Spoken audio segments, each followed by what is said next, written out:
Welcome to Breaking Bulletin. Stay informed with the latest global developments, and do not forget to like, share, subscribe, and comment below to share your thoughts on this important topic. Russian President Vladimir Putin has openly addressed the United States' long-standing interest in Greenland and the broader Arctic region, reinforcing Russia's commitment to securing its influence in the polar territories. Speaking at a high-profile policy forum in the Arctic port city of Murmansk, Putin reminded the world that Washington's ambitions regarding Greenland are deeply rooted in history.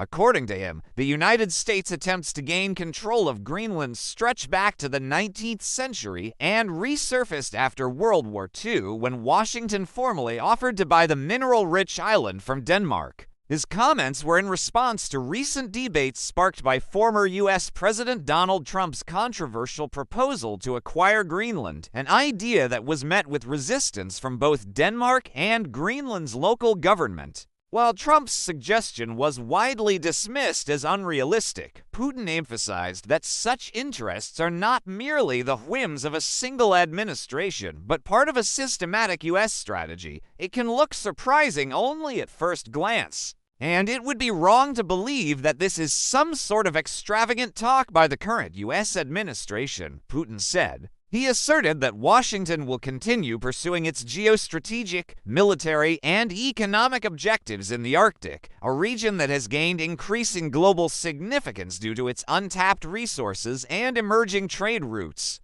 Greenland, a self-governing territory under the Kingdom of Denmark, has been a focal point of strategic interest for centuries. Its location in the North Atlantic makes it a crucial point of control for any power seeking influence over Arctic shipping routes and natural resources.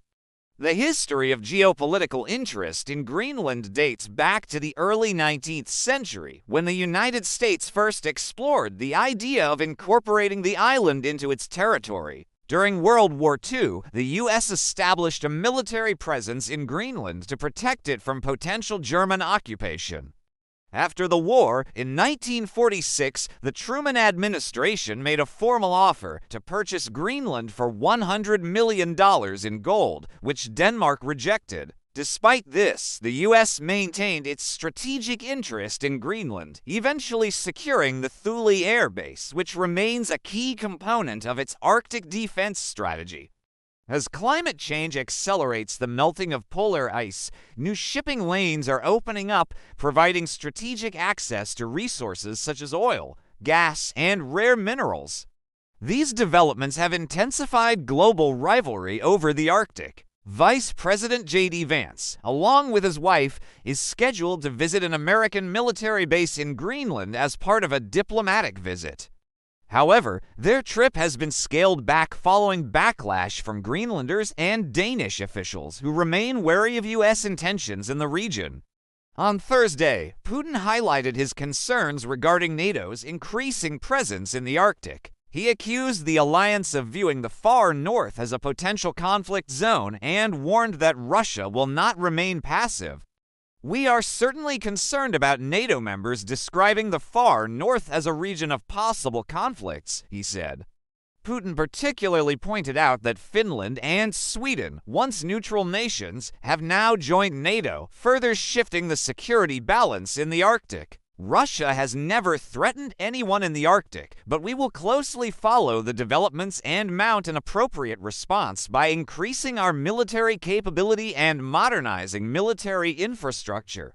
Russia has been actively asserting its dominance in the Arctic, competing with the United States, Canada, Denmark, and Norway. The Arctic region is believed to contain nearly one-fourth of the world's undiscovered oil and gas reserves, making it a highly contested geopolitical battleground.